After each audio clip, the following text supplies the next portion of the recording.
Substitution method का हम लोगों ने जो मेथड यहाँ पे थ्योरेटिकल चीजें पढ़ी थी वो अब यहाँ पे अगर हम देखें तो अब ये चीजें क्लियर हो जाएगी कि सब्स्टिट्यूशन में होगा क्या कि in the reference plug in the progressive with the value n by b and then n by b square and then n divided by b cube कि आप ये जो वैल्यूज है आप जो फंक्शन यहाँ पे यूज कर रहे हैं वो हर दफा इंक्रीज होती जाएंगी। लाइक जिस तरह वहां पे अगर आपके पास कोई चीज डिवाइड होती जा रही है तो आपके पास डिवाइड होती जाएगी एट द एंड जब तक आपकी जो बेस वैल्यू थी जो आपकी टर्मिनेटिंग पॉइंट था वहां तक आप लोग नहीं पहुंचेंगे तो उस वक्त तक आप लोग इसको बार बार रिपीट करते जाएंगे। ठीक है, ये आपका मेन यहाँ पे जो सब्स्टिट्यूशन मेथड में होता है। तो अभी हम लोग एक और एग्जांपल देख लेते हैं यहाँ पे ताकि आपको ये मजीद क्लियर हो जाए। ये एग्जांपल हमने देख ली, यहाँ पे कोई कंफ्यूजन हो तो आप लोग पूछ सकते हैं। देन हमारे पास आंसर जो है दोनों का सेम आया, रिकर्जन ट्री का भी और सब्स्टिट्यूशन मेथड का भी। अब नेक्स्ट एग्जांपल हमारे पास बाइनरी सर्च किया है। तो बाइनरी सर्च में क्या होता है हमारे पास, ये आप लोगों ने ऊप में या डीएसए में पढ़ा होगा बाइनरी सर्च में कि यहाँ पे हम लोगों ने कोई ना कोई नंबर फाइंड करना होता है और बाइनरी सर्च में आपके पास जो पूरी अरे होती है वो सॉर्टेड फॉर्म में होती है और देन हम लोग वहां से कोई ना कोई नंबर फाइंड करते हैं। नंबर फाइंड करने का प्रोसीजर क्या होता है कि हम फुल अरे को मिड से डिवाइड करते हैं और देन हम देखते हैं कि जो हमने नंबर फाइंड करना है वो हमारे पास मिड से ग्रेटर है या मिड से लोअर है।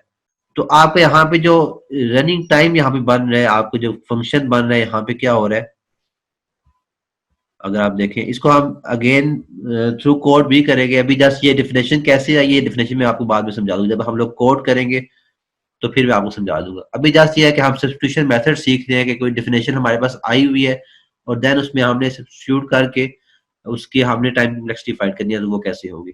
तो हमारे पास ये टाइम कॉम्प्लेक्सिटी आई तो टी ऑफ, जब भी हमारे पास वो वैल्यू मिल जाएगी तो हमारे पास वो कितनी दफा एक्सिक्यूट होगा, T of 1 equal to constant आ जाएगा। ठीक है, और जब तक नहीं मिली हम लोगों ने क्या करना है कि उस अरे को डिवाइड करते रहना है टू से डिवाइड करते रहेंगे और देन उसके बाद हम लोग जो हमारे पास वैल्यू होगी जो सर्च करनी है वो भी यहाँ पे साथ कांस्टेंट वैल्यू आती रहेगी। ठीक है, तो हमारे पास ये जो डेफिनेशन बनती है बाइनरी सर्च की वो ये बनती है। देन इसको हम सॉल्व करेंगे तो हमारे पास सिंपली इसको हम ये लिख सकते हैं कि हमारे पास यहाँ पे जो हमारे पास जो डेफिनेशन थी वो ये थी। इसको हम इस तरह भी लिख सकते हैं, यहाँ तक कोई इशू हो किसी को, 2x⁻1 भी लिख सकते हैं, यहाँ पे कोई इशू तो नहीं होना चाहिए। ठीक है, देन अब यहाँ पे जब हम वैल्यू पुट करेंगे अगेन वही काम करना है कि यहाँ पे n एज इट इज आ गया और नेक्स्ट टाइम हमने 2 से डिवाइड कर देना है। अब जब हमने इसकी वैल्यू यहाँ पे फाइंड करनी है तो हमारे पास क्या होगा, t of n divide by 2 की वैल्यू हम लोगों ने फाइंड करनी है। तो वो वैल्यू क्या होगी, t of n divide by 2 और देन अगेन डिवाइड बाई 2 कर देंगे। ठीक है, और देन प्लस c कर देंगे, तो हमारे पास वैल्यू आ जाएगी। ठीक है, यहाँ तक सबको समझ आ गई, कोई इश्यू हो किसी को, तो हमारे पास ये वैल्यू आ जाएगी। अब ये हमारे पास इक्वल टू हो जाता है, अगर हम इसको अगेन सॉल्व करते हैं तो यही वैल्यू हमारे पास t of n divide by 4 plus c आ जाता है। अब ये वैल्यू हम लोग यहाँ पे पुट कर देंगे इसकी जगह, तो यहाँ पे वैल्यू जब पुट करेंगे तो हमारे पास ये वैल्यू आ जाती है। ठीक है, t of n divide by 4 plus c इसका आया था और देन c हमारे पास पहले से ऑलरेडी है तो ये 2c आ गया। अब 4 को हम, जिस तरह हम लोग ने यहाँ पे 2 को 2x⁻1 लिखा, अब 4 को हम 2x⁻2 भी लिख सकते हैं जिस तरह यहाँ पे लिखा हुआ है। और देन हम लोगों ने 4 का जब हम लोग यहाँ पे टाइम फाइंड करेंगे इसके लिए, तो 4 के लिए हम लोग यहाँ पे जब फाइंड करेंगे तो आपका ये क्या बनेगा, t of n divide by 4 equal to t of n divide by 4 divided by 2 again and then plus c आ जाएगा। तो t of n divide by 4 divide by 2 equal to t of n divided by 8 आ जाएगा और then c ये है हमारे पास और 2c पहले से है तो हमारे पास ये 3c हो जाएगा। ठीक है, अब यहाँ पे अगेन आपके पास जो 8 है वो आपके पास 2⁻3 है। ठीक है, ये चीज समझ आ गई है। तो अब यहाँ पे भी अगर हम देखें तो हमारे पास जो 2 की पावर आती जा रही है, वो जो हमारे पास 2 की पावर है वही आपके पास कांस्टेंट c से मल्टीप्लाई भी होता जा रहा है। ठीक है, ये चीज समझ आई है। तो इट मीन्स कि अगर हम 2 k लिखते हैं तो हम फिर यहाँ पे इस साइड पे k c लिख सकते हैं। यहाँ पे अगर हम लिख लेते हैं जिस तरह यहाँ पे 2 है तो यहाँ पे 2c से मल्टीप्लाई हो रहा है। यहाँ पे 2 की जगह अगर हम यहाँ पे k लिख देते हैं, ठीक है, यहाँ पे k लिखा तो आपके पास यहाँ पे भी k c से हम लोग मल्टीप्लाई कर सकते हैं। तो फर्दर हम इसको मजीद सॉल्व करते हैं तो आपके पास यहाँ पे 2 हम लोगों ने k लिखा, चलते चलते कंटिन्यूइंग आफ्टर k स्टेप तो आपके पास क्या आ जाएगा, n इंटू 2 प्लस के सी। अब ये आपका हम लोगों ने क्या करना है कि आपको यहाँ पे 1 आना चाहिए। जब आपका टी ऑफ 1 होगा, जिस तरह लास्ट में हमारे पास टी ऑफ 0 इक्वल टू 1 था, यहाँ पे टी ऑफ 1 जब होगा हमारे पास तो देन हमारे पास यहाँ पे ये कॉन्स्टेंट आ जाएगा। इसका जो टर्मिनेटिंग पॉइंट है, जो बेस आपकी कंडीशन है, वो ये है ऊपर वाली। तो यहाँ पे 1 कैसे आएगा, जब आपका यहाँ पे भी आपके पास नीचे 2k की जगह आपके पास n आ जाए। तो 2 की जगह n कब आएगा, अब वो हम लोग देखते हैं। अगर हम सपोज करते हैं 2k इक्वल टू n, ठीक है, तो हमने सपोज किया यहाँ पे हमने बात क्या की कि जब आपके पास यहाँ पे 2k की जगह आपके पास n आ जाएगा तो n divide by n equal to 1 हो जाता है। तो अब यहाँ पे हमने सपोज कर लिया कि n इक्वल टू 2k, ठीक हो गया। तो आपका जो k है वो किसके इक्वल हो जाएगा, log n के। अब ये log n हम लोगों ने क्यों फाइंड किया कि यहाँ पे जो भी आपके पास k की जगह जो चीज आएगी वैल्यू, वो आपके पास यहाँ से इसकी साइड से भी मल्टीप्लाई होगी यहाँ पे, इसलिए हमें k भी यहाँ पे फाइंड करना पड़ गया। तो हमने जो log की बात की थी कि आपके पास जो हम लोगों ने क्लास में बात की थी कि log हम लोग कैसे फाइंड करते हैं, आपके पास अगर n इक्वल टू 2k आता है तो अगर हम इस पावर को फाइंड करते हैं तो आपके पास ये पावर बेस जो है इस साइड पे आ जाती है और देन log से मल्टीप्लाई हो जाती है। तो हमारे पास log बेस 2n आ जाते हैं। तो बेस 2 लिखने की जरूरत नहीं है, जस्ट log n हम लोग लिख लेते हैं, ठीक है। तो आपके पास k जो होगा वो log n आ जाएगा। इट मीन्स कि हमारे पास यहाँ पे 1 आ जाएगा और देन यहाँ पे log n और c से मल्टीप्लाई हो जाएगा, ठीक है। तो देन हमारे पास नेक्स्ट यहाँ पे जो स्टेप होगा वो ये आ जाता है कि जब हम यहाँ पे t ऑफ n पुट करेंगे तो इस साइड पे हमारे पास log n आ जाएगा। अब टी ऑफ एन हमारे पास इक्वल टू क्या था, सी के। तो टी ऑफ वन की जो हमारे पास इक्वल था वो सी के था। तो टी ऑफ 1 की जगह हमने सी पुट कर दिया और देन हमारे पास log एन सी आया। अब यहाँ बाकी तो ये कांस्टेंट है हमारे पास सी जो दोनों है, तो कांस्टेंट को हम लोग इग्नोर कर सकते हैं। ये हम लोगों ने थ्योरम भी देखा था, फिफ्थ जो आपके पास स्लाइड थी वहां पे हम लोगों ने थ्योरम देखा था। तो कांस्टेंट इग्नोर करते हैं तो हमारे पास log एन बचता है। तो log एन जो यहाँ पे हमारे पास वो हमारे पास जो टाइम कॉम्प्लेक्सिटी है वो आ जाएगी, ठीक है। यहाँ तक समझ आ गई है। तो अगर आपने डीएसए में पढ़ा हो वहां पे भी आपको टाइम कॉम्प्लेक्सिटी बताई जाती है, लेकिन वो कैसे आती है वो नहीं बताई जाती। तो आपके पास बाइनरी साइज का जो टाइम कॉम्प्लेक्सिटी है वो आपके पास log n आती है, ठीक है। तो इस तरह के कुछ एग्जांपल आप लोग खुद से फाइंड करके आप लोग खुद से यहाँ पे इसकी सब्स्टिट्यूशन मेथड के थ्रू भी और रिकर्जन ट्री के थ्रू भी आप लोग टाइम कॉम्प्लेक्सिटी चेक करें और देन चेक करें कि आपकी वो दोनों इक्वल आती हैं या नहीं आती, हो जाएंगी। बाकी अब आपकी प्रैक्टिस पे है कि आप लोग प्रैक्टिस कितनी करते हैं ताकि ये चीजें क्लियर हों। जैनिश बिलाल क्वेश्चन है आपका, जी बोले आप। जी सर। सर इधर जो हमने T N is equal to theta log N के इक्वल किया, ये बिग ओमेगा के इक्वल भी हो सकता है ना, क्योंकि लॉग एन बड़ा है हाँ जी, एन हो से। सकता है, हो सकता है। यहाँ पे ठीक है सर। ओमेगा भी हो सकता है, बिगो भी हो सकता है, दोनों हो सकते हैं, तीनों हो सकते हैं, ठीक है। बिग ओ तो सर नहीं ना हो सकता क्योंकि लॉग एन बड़ा है और एन छोटा है। जी बिग ओ हो बिगो सकता है, सॉरी यहाँ सर। पे ना log n है ना, तो यहाँ पे ओमेगा नहीं तीनों हो हो सकते हैं, सकता। ठीक है। ठीक सही है है सर। जैनिश बिलाल।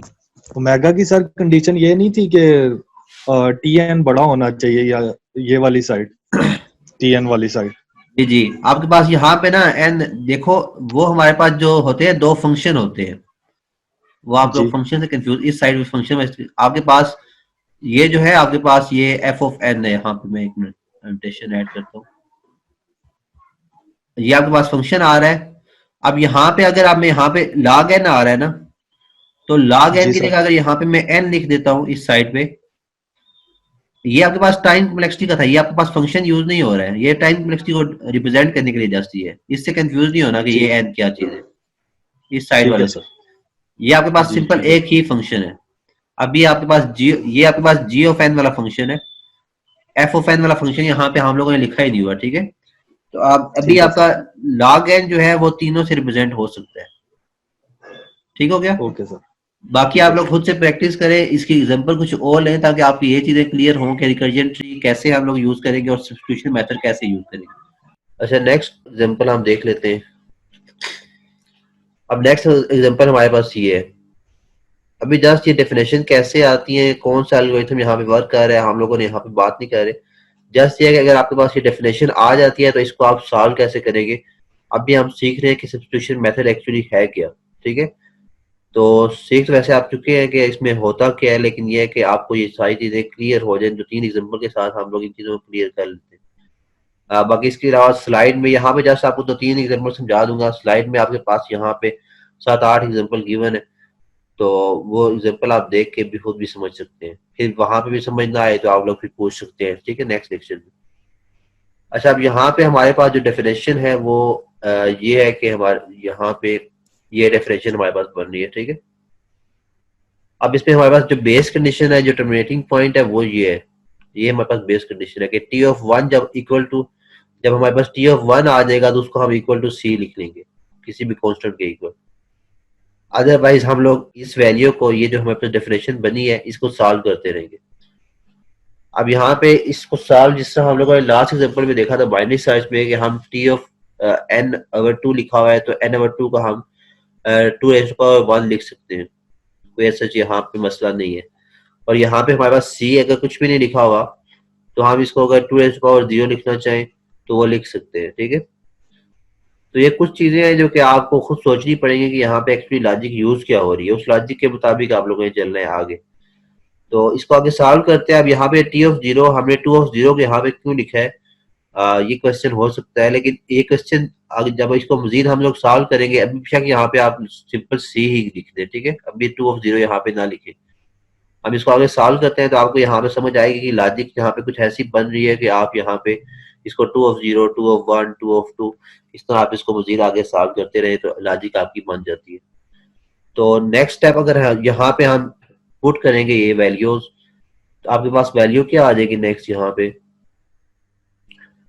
ये वैल्यू आ जाती है। अभी वैल्यू आई कैसे है, यहाँ पे हम इसको खुद सॉल्व करके भी देख लेते हैं। ये वैल्यू यहाँ पे हम लोगों ने पुट करनी है। तो अब आपके पास पहले वैल्यू क्या थी, एन, टी ऑफ एन की वैल्यू क्या थी, टी ऑफ, ये आपके पास 2 आया, देन उसके बाद एन को डिवाइड बाई 2 कर दिया, देन उसके बाद सी आया। तो अगर यहाँ पे हम लोग टी ऑफ एन बाई 2 की वैल्यू फाइंड करना चाहते हैं तो वो इक्वल टू क्या होगा हमारे पास, यहाँ पे हम लोग पहले 2 से मल्टीप्लाई कर देंगे, देन उसके बाद T of n by 2 as it is आ जाएगा, ठीक है। जिस तरह यहाँ पे एन एज इट इज आ गया, उसको हमने 2 से डिवाइड कर दिया, तो यहाँ पे T of n by 2 as it is आ गया, इसको 2 से डिवाइड कर दे रहे। देन उसके बाद नेक्स्ट जो हमारे पास है वो यहाँ पे क्या है कि आपने यहाँ पे हमारे पास जस्ट एन था तो हमने इसको सी से यहाँ पे ऐड किया। जो नेक्स्ट होगा हमारे पास वो क्या होगा, यहाँ पे अगेन हम लोग यहाँ पे सी ऐड कर लेते हैं तो ये हमारे पास आ जाएगा, ठीक है। तो अब ये वैल्यू हमारे पास टी ऑफ एन की वैल्यू आ गई है। अब मैं इसको अगर यहाँ पे ऐड करता हूँ तो ये हमारे पास वैल्यू क्या बन जाएगी, 2 of T n by 4 plus c, ये वैल्यू बन जाएगी। अब ये वैल्यू मैंने इसकी जगह यहाँ पे, ये जो हमारे पास वैल्यू आई है इसको मैंने ऐड कर दिया यहाँ पे, ठीक है, ये समझ आ गई। देन आपके पास जब ये 2 या इससे मल्टीप्लाई होगा तो आपके पास ये 4 हो जाएगा, और देन अगेन आपके पास टी ऑफ एन बाई 4, और देन ये 2 इस सी से मल्टीप्लाई होगा तो ये आपके पास 2c आ जाएगा, ठीक है। यहाँ से मल्टीप्लाई होगा तो आपके पास 2c आ जाएगा, सी पहले से पड़ा हुआ है तो ये आपके पास 3c बन जाएगा। तो आपके पास नेक्स्ट जो यहाँ पे वैल्यू आएगी वो ये बन जाती है, ठीक है। ये स्टेप समझ आ गया। देन उसके बाद आप 4 को 2 रेज़ टू पावर 2 लिख सकते हैं, यहाँ पे भी 4 है, आप इसको भी 2 रेज़ टू पावर 2 लिख सकते हैं, और यहाँ पे आपके पास 3c आ रहा है। तो इसको अगर हम सिंपली 1 प्लस 2 लिख लें, 1c प्लस 2c, तो वो भी लिख सकते हैं, ठीक है। 3c को हम इक्वल टू इसको हम यहाँ पे 1c plus 2c equal to 3c हमारे पास हो जाता है। ठीक है, ये लिख सकते हैं। तो 1c को हम 2 रेज़ टू पावर 0 c भी लिख सकते हैं। यहाँ पे अब 0 रेज़ टू पावर लिखा नहीं जा रहा, तो इस 1c को आप यहाँ पे नेक्स्ट इस तरह लिख सकते हैं कि आपके पास 1c 2 रेज़ टू पावर 0 आ गया, और देन 2 जो है 2 रेज़ टू पावर 1 आ गया, और देन इस दोनों को आप लोगों ने c से मल्टीप्लाई कर दिया, तो नेक्स्ट स्टेप आपके पास c आ जाता है। अब इससे नेक्स्ट स्टेप अगर हमने, अब अगेन हम लोगों ने 2 raise to power n over 4 की वैल्यू फाइंड करनी है, तो इसकी वैल्यू आप लोग फाइंड करेंगे तो ये आपके पास n ओवर 8 आ जाता है। ठीक है, ये इस तरह कुछ आ जाता है। तो अब यहाँ पे अगर आप देखें तो आपके पास जो वैल्यूज बनती जा रही है नेक्स्ट, यहाँ पे आपके पास 8 आ गया, यहाँ पे भी आपके पास 8 आ रहा है, 2 पावर 3 ये भी होगा, 2 पावर 3 ये भी होगा, और ये आपके पास 7 यहाँ पे आ रहा है। हमारे पास जो 7c आ रहा है, इसको अगर आप देखें तो इसको हम 7c को यहाँ पे 1c plus 2c plus 4c, ठीक है, लिख सकते हैं ना यहाँ तक, यहाँ तक किसी को कोई इश्यू हो तो आपके पास यहाँ पे ये 2 पावर 0 हो जाएगा, ये 2 पावर 1 हो जाएगा, और ये 2 पावर 2 हो जाएगा। तो नेक्स्ट हम इसको कन्वर्ट करके देख लेते हैं। तो अब यहाँ पे सिंपल अगर आप देखें तो आपके पास जो आपके पास यहाँ पे t से मल्टीप्लाई हो रही है वैल्यू, उसकी पावर जो भी है उसी में यहाँ पे आपके पास ये 2 पावर 3 होगा, और ये भी 2 पावर 3 ही होगा। तो जो चीज मल्टीप्लाई हो रही है उसी से आप लोग यहाँ पे डिवाइड भी करते जा रहे हैं, और उससे एक कम यहाँ पे वैल्यू जो है 2 power 0, 2 power 1 and 2 power 2 means कि 2 पावर 3 नहीं है, एक कम है। तो एक कम वैल्यू जो है वो c से भी मल्टीप्लाई हो रही है। ठीक है, ये चीज समझ आ रही है। तो अब यहाँ पे जो हम लॉजिक यूज, जिससे हम लोग के पे जाते थे, तो यहाँ पे अगर हम वो यूज करते हैं तो आपके पास सिंपली ये तो आपके पास वैल्यूज आ गई जो आपको भी समझाए। देन अगर आफ्टर के स्टेप हम यहाँ पे देखें तो आपके पास यहाँ पे 2 पावर 3 आ रहा था, तो 2 पावर 3 से ही डिवाइड हो रहा था। ठीक है, और देन 3 से एक कम जो स्टेप है वहां तक ये c से मल्टीप्लाई हो रहा था। तो हम अगर आफ्टर के स्टेप देखते हैं तो आपके पास यहाँ पे 2 पावर k आता है, 2 पावर k से ही डिवाइड हो रहा है, और k से एक कम स्टेप तक जो c है उससे आपका मल्टीप्लाई हो रहा होगा। ठीक है, ये चीज समझ आ गई है? नहीं समझ आई तो पूछे। और ये लॉजिक कैसे बनी है, तो अगर सवाल नहीं करेंगे, अगर क्वेश्चन नहीं करेंगे तो फिर मुझे तो नहीं पता कि आप लोगों को समझ आ रही है नहीं आ रही। ठीक है, क्योंकि यहाँ पे आपकी प्रैक्टिस भी नहीं करवाई जा सकती, प्रैक्टिस आप लोगों ने खुद ही करनी है। तो ये टॉपिक आपको काफी इंपॉर्टेंट है, नहीं समझ आती तो हैंड रेज करें, क्वेश्चन करें, ताकि आपको ये क्लियर हो जाए। अच्छा, देन नेक्स्ट हमारे पास आफ्टर के स्टेप हमारे पास ये वैल्यू बन जाएगी। अब यहाँ पे अगर आप देखें तो इसको हम एज इस तरह भी लिख सकते हैं, जिस तरह यहाँ पे आपके पास ये 7c आ रहा था ना, तो इसको अगर हमने इस 7c को आप चाहते हैं कि ये 2 पावर 3 बन जाए। 2 पावर 3 एक्चुअली होता क्या है हमारे पास, जो 2 पावर 3 होता है वो हमारे पास 8 होता है। तो अगर आपने 7c को 8c बनाना है तो मैं लिख सकता हूँ ना यहाँ पे 7c जो है हमारे पास, इसको मैं इक्वल टू 8 माइनस 1 c लिख सकता हूँ। ठीक है, तो इसी तरह यहाँ पे हमारे पास जो k माइनस 1 आ रहा था, इसको हमने 2 ऑफ k माइनस 1 c कर दिया।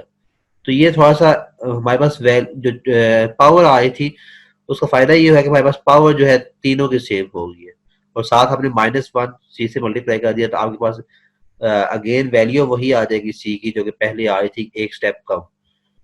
तो अब नेक्स्ट यहाँ से कंटिन्यू करते हैं हम लोग नेक्स्ट पेज से। अच्छा, यहाँ तक हम लोग पहुंच चुके थे। अब यहाँ पे हमारे पास जो बेस कंडीशन थी वो अगर आपको याद हो तो वो ये थी कि t ऑफ 1 जब तक हमारे पास नहीं आएगा उस वक्त तक हम लोग यहाँ पे वैल्यू पुट करते रहेंगे। ठीक है, ये याद है। बेस कंडीशन एक्चुअली आपको याद होनी चाहिए कि हम लोग असल में जाके रुकना कहाँ पे है, अदरवाइज आप बेस कंडीशन आप नहीं देखेंगे तो आपको समझ ही नहीं आएगी कि हम लोग कहाँ तक जाना चाहते हैं यहाँ पे। तो हर स्टेप के बाद आपने देखनी है क्या हमारे पास बेस कंडीशन आ तो नहीं गई। अब यहाँ पे जो हमारे पास के स्टेप के बाद अब हम अगर यहाँ पे 1 लाना चाहते हैं तो यहाँ तक हम लोग पहुंच चुके थे। अगर हमारे पास ये जो वैल्यू है यहाँ पे एक्चुअली टी ऑफ 1 हमारे पास आना चाहिए, क्योंकि बेस कंडीशन हमारी थी क्या, टी ऑफ 1 ही थी। ठीक है, वो यहाँ पे ये हमारे पास 1 है, तो यहाँ पे अगर हमारे पास ब्रैकेट पे 1 आ जाता है इस सब की जगह हमारे पास n/2k की जगह 1 आ जाता है, देन हमारे पास जो बेस कंडीशन है वो यहाँ पे सामने हमारे पास आ जाएगी और हम वैल्यू पुट करके इसका आंसर फाइंड कर लेंगे। ठीक है, तो हम यहाँ पे सपोज अगर करते हैं कि n/2k हमारे पास 1 है, तो n की वैल्यू हमारे पास क्या होगी, यहाँ पे क्योंकि ये डिवाइड हो रहा है तो इस साइड पे आगे ये मल्टीप्लाई हो जाएगा, तो n की वैल्यू हमारे पास 2k होगी। तो अब देन इसको अगर हम पुट करते हैं वैल्यूज को, ठीक है, अब यहाँ पे हम 2k की जगह n पुट कर देते हैं, तो n/n जब हमारे पास होगा तो n/n यहाँ पे अगर हमारे पास n को हम n से डिवाइड करते हैं, इट मीन्स कि यहाँ पे जिससे डिवाइड हो रही थी वही यहाँ पे स्टेप हमारे पास यहाँ पे भी आ जाता है और वही यहाँ पे भी आएगा हमारे पास। ठीक है, जिस चीज से हमारे पास यहाँ पे ये अगर देखें तो जिससे हम डिवाइड कर रहे हैं n को, वही हमारे पास यहाँ पे भी होना चाहिए और वही यहाँ पे भी होना चाहिए। तो अगर जब हमारे पास 1 कब आएगा, जब हम n को n से डिवाइड करेंगे, तो आपका n से n डिवाइड किया तो यहाँ पे आपका 1 आ गया, तो n को n से डिवाइड करने के बाद आपका 1 आया, तो आपका n इस साइड पे भी होना चाहिए और n यहाँ पे भी होना चाहिए, तो वो हम यहाँ पे लिख लिया है। तो जब आपका n इस साइड यहाँ पे मल्टीप्लाई भी हो रहा होगा और यहाँ पे भी आपके पास c के साथ भी n आ जाएगा, तो फिर आपको यहाँ पे 1 आ जाता है। देन t ऑफ 1 की वैल्यू हमारे पास c थी, तो हमने यहाँ पे t ऑफ 1 की जगह वैल्यू पुट कर दी c, तो हमारे पास ये वैल्यूज आ गई। ठीक है, अगेन हमने इस ब्रैकेट को सॉल्व कर लिया तो हमारे पास ये वैल्यूज आ गई। ठीक हो गया। देन इसको आगे हम मजीद सॉल्व कर लेते हैं, तो ये हमारे पास ये वैल्यूज आ जाती है c two of n minus 1, और देन यहाँ पे जो सबसे बड़ा फंक्शन है हमारे पास वो n ही है, बाकी हम कांस्टेंट को इग्नोर कर सकते हैं, तो हमारे पास big of n at the end answer आ जाता है। ठीक है, ये चीज समझ आ गई। अच्छा, देन नेक्स्ट हमारे पास जो मर्ज सॉर्ट की है वो ये हमारे पास जो मर्ज सॉर्ट भी हम लोग पढ़ेंगे अभी, तो ये हमारे पास डेफिनेशन बनती है मर्ज सॉर्ट में। मर्ज सॉर्ट में भी क्या हो रहा होता है, मर्ज सॉर्ट जब हम लोग ये पढ़ेंगे तो हम लोग वहां पे ये देखेंगे कि हमारे पास ये डेफिनेशन एक्चुअली बनती कैसे है। ठीक है, अभी जस्ट ये है कि हम लोग जस्ट इनकी सब्स्टिट्यूटिंग मेथड क्योंकि सीखने हैं, तो जस्ट अभी सब्स्टिट्यूटिंग मेथड ही सीख रहे हैं हम। ठीक है, अभी ये देख रहे हैं कि हमारे पास ये डेफिनेशन आ कैसे रही है। ये डेफिनेशन जब हम लोग बाद में इंसर्टिंग कैलकुलेशन को पढ़ेंगे तो उस वक्त हम लोग देख लेंगे कि ये हमारे पास एक्चुअली डेफिनेशन आती कैसे, कैसे बनती है।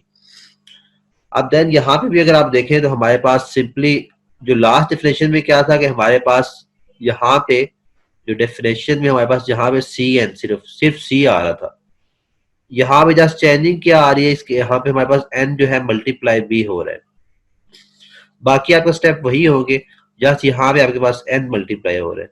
ठीक है, उसी तरह हमारे पास ये सॉल्व होता रहेगा, जस्ट हमारे पास यहाँ पे क्योंकि सिंपल एन मल्टीप्लाई हो रहा है, एक दो वैल्यूज हम पुट करके देख लेते हैं कि ये वैल्यूज आई कैसे है। तो अगर हम इसकी वैल्यू यहाँ से देखते हैं कि हमारे पास वैल्यू क्या आती है, तो टी ऑफ n/2 की वैल्यू हमारे पास क्या आएगी। जब ये सिंपल n था तो हमने क्या किया था, हमारे पास 2 आया था। ठीक है, और उसके बाद नेक्स्ट हमारे पास जो वैल्यू जिसकी वैल्यू हम लोगों ने फाइंड करनी है वो टी ऑफ जो वैल्यू फाइंड करनी है वो एज इट इज आ जाएगा, उसको हम 2 से डिवाइड कर देंगे तो ये वैल्यू हमारे पास आ जाती है, और then plus C of n आ जाता है। ठीक है, तो टी ऑफ n/2 की वैल्यू हम लोग फाइंड करेंगे तो हमारे पास ये वैल्यूज आ जाती है plus C of N. Then अब ये यहाँ पे हम लोग वैल्यू पुट करेंगे जब, अच्छा सॉरी, यहाँ पे क्योंकि आपका यहाँ पे प्लस सी ऑफ एन था, अब यहाँ पे क्योंकि आपका n/2 है तो अब यहाँ पे भी आपका n/2 से डिवाइड करेंगे आप इसको, तो यहाँ पे साथ ही इसको आप डिवाइड बाय 2 भी कर दें तो ये आपके पास वैल्यू आएगी। ठीक है, अब देन ये वैल्यू आप लोग वहां पे यहाँ पे पुट करेंगे तो सिंपली यही वैल्यू आपने यहाँ पे ये पुट की हुई है अगर आप देखें तो। ठीक है, देन उसके बाद आप लोग यहाँ पे मल्टीप्लाई करेंगे, 2 टू द 4 हो जाएगा, देन बाकी एज इट इज आ जाएगा। देन इसको आप इसे जब मल्टीप्लाई करेंगे तो यहाँ पे क्या होगा, आपका ये 2 और ये 2 आपका कट जाता है। ठीक है, सिंपली आपको या जस्ट सी ऑफ एन बाकी बचते हैं। ये भी आपका सी ऑफ एन है, ये भी आपका सी ऑफ एन है, तो 2 सी ऑफ एन आपके पास यहाँ पे आ जाएगा। ठीक है, देन उसको अब यहाँ पे आपके पास ये भी 4 है, ये भी 4 है, तो आप यहाँ पे 2 लिख सकते हैं और यहाँ पे भी 2 लिख सकते हैं। यहाँ पे आपके पास 2 ही होगा। तो यहाँ पे भी आपके पास जिस तरह लास्ट एग्जांपल में भी हमारे पास c के साथ एक वैल्यू कम आ रही थी, तो यहाँ पे भी हमारे पास c के साथ एक वैल्यू, यहाँ पे 2 होगा। ठीक है, 2 आप इसको नहीं लिख सकते, तो यहाँ पे भी हमारे पास 2 के पास जो पावर आ रही है वो c के साथ एक कम ही आ रही है। फर्दर हम देख लेते हैं, मे भी कुछ चेंजिंग आ जाए, लेकिन जो अभी तक कंडीशन बनती जा रही है वो यही कंडीशन बनती जा रही है। नेक्स्ट यहाँ पे अगर हम अगेन पुट करते हैं तो अगेन हमारे पास 2 यहाँ पे n/8 आ जाता है। ठीक है, ये वैल्यू बताने की जरूरत तो नहीं है। देन क्योंकि हम लोगों ने n/4 की अब नेक्स्ट वैल्यू फाइंड करनी है, वो n/4 की फाइंड करनी है, तो n/4 जब फाइंड करेंगे तो हमारे पास यहाँ पे c के साथ भी n/4 डिवाइड होगा। ठीक है, देन हमारे पास ये जो एट द एंड बनेगा वो हमारे पास 2⁻3, देन यहाँ पे भी 2⁻3 और यहाँ पे आपके पास 3cn बन रहा है। तो 3cn को आप यहाँ पे अगर लिखना चाहें तो 2⁻2 -1 लिख सकते हैं, मीन्स के 4 -1 लिख सकते हैं। तो 4 आपको क्या होगा 2⁻2 और देन -1। देन इसको फर्दर हम लोग सॉल्व कर लेते हैं ताकि आपको क्लियर हो जाए सारी चीजें। तो अब आफ्टर के स्टेप अगर हम इसको देखें, सिंपली अगर यहाँ पे आप देखें तो हमारे पास जो पावर एक्चुअली बन रही है वही पावर जो है वो k से मल्टीप्लाई हो रही है, तो ये स्टेप थोड़ा ज्यादा इजी हो जाएगा। अगर आप जो लास्ट टाइम हम लोगों ने किया है कि पावर में ला के देन किया है, वो भी आप लोग कर सकते हैं। ठीक है, सीक्वेंस फॉलो कर सकते हैं और ये भी कर सकते हैं कि जो पावर आपके पास मल्टीप्लाई, जो पावर यूज हो रही है वही पावर आपके पास k से मल्टीप्लाई हो रही है। तो अब आफ्टर के स्टेप अगर आप देखें तो यहाँ पे जिस तरह आपके पास आफ्टर 3 स्टेप आपके पास 2⁻3 आ रही थी, देन 2⁻3 से आप डिवाइड कर रहे थे, देन 3 से आप यहाँ पे c को मल्टीप्लाई कर रहे थे। तो आफ्टर के स्टेप क्या होगा 2k यहाँ पे आ जाएगा, देन 2k से यहाँ पे 2k है। ठीक है, ये केस सिंपल नहीं है, यहाँ पे ये गलत लिखा हुआ है, ये मैं ठीक कर दूंगा फिर अगेन सेंड कर दूंगा। तो आपके पास 2k आ जाएगा, देन उसके बाद kcn एज इट इज आ जाएगा। तो अब नेक्स्ट यहाँ से कंटिन्यू करते हैं हम लोग नेक्स्ट स्लाइड में। अब यहाँ पे हमारे पास जो बेस कंडीशन थी वो क्या थी, t(1) ही है। ठीक है, t(1) हमारे पास इक्वल टू c होना चाहिए, ये हमारे पास। तो अब t(1) हम लोगों को लाना है, तो हम यहाँ पे देखते हैं कि t(1) कैसे आ सकता है। तो t(1) यहाँ पे कब आएगा, जब हमारे पास 2k ये पावर है। ठीक है, ये याद रखना है आप लोगों ने, ये जो है तो 2k जब हमारे पास इक्वल टू n हो जाए, n डिवाइड बाई n हमारे पास इक्वल टू 1 हो जाएगा। तो अगेन हम लोग यहाँ पे अगर n/2k यहाँ पे जब पावर लिखी हुई है इसको हम इक्वल टू 1 करते हैं, तो n हमारे पास क्या हो जाएगा 2k। ठीक है, तो हम लोग जब यहाँ पे हम लोग n पुट करेंगे तो यहाँ पे भी आपका n आ जाएगा और यहाँ पे भी आपका n आ जाएगा। अब इन दोनों जगहों पे तो n आएगा। ठीक है, क्योंकि ये 2k है। और अगर सिंपली मैं इसको मजीद सॉल्व करना चाहूँ तो k हमारा इक्वल टू यहाँ पे क्या आता है आपका, वो k की वैल्यू आती है जो पावर आ रही होती है, तो k हमारा क्या होगा log n आ जाएगा। ठीक है, तो हमारे पास अगर हम यहाँ पे पुट करते हैं तो यहाँ डिवाइड में भी आपका n आएगा, मल्टीप्लिकेशन यहाँ पे भी आपका n आएगा और c के साथ आपका log n आ जाएगा। ठीक है, ये वाला ये आप यहाँ पे पुट करेंगे। ये कैसे आया हम लोग इस पे काफी ज्यादा डिटेल के साथ बात कर चुके हैं। ठीक है, तो देन अब इसको अगर मजीद हम लोग सॉल्व करें, t(1) की वैल्यू हमारे पास c थी, तो यहाँ पे आपके पास इसमें c आप ऐड करेंगे तो ये c ऑफ n हो जाएगा, ये वाला जो वैल्यू है आपकी। ठीक है, और देन ये एज इट इज आ जाएंगे। देन आप यहाँ पे अगेन इसको सॉल्व करें तो आपके पास c दोनों में कॉमन ले लें, देन आपके पास ये वैल्यूज आ जाती है। ठीक, देन इसको आप फर्दर सॉल्व करेंगे तो आपके पास यहाँ पे अगर देखें तो आपके पास जो बड़ा फंक्शन है, एक आपके पास फंक्शन यहाँ पे n यूज हो रहा है और दूसरा फंक्शन आपके पास n log n यूज हो रहा है। ठीक है, अगर सिर्फ log n होता तो वो आपका छोटा फंक्शन हो जाता, लेकिन n log n यूज हो रहा है तो ये आपका n से बड़ा फंक्शन हो गया, तो हमारे पास at the end n log n जो है वो टाइम कॉम्प्लेक्सिटी आ जाती है। तो ये आपकी मार्च स्टार्ट की टाइम कॉम्प्लेक्सिटी। चले ओके, ठीक है फिर, ओके, अल्लाह हाफिज, जा सकते हैं आप लोग।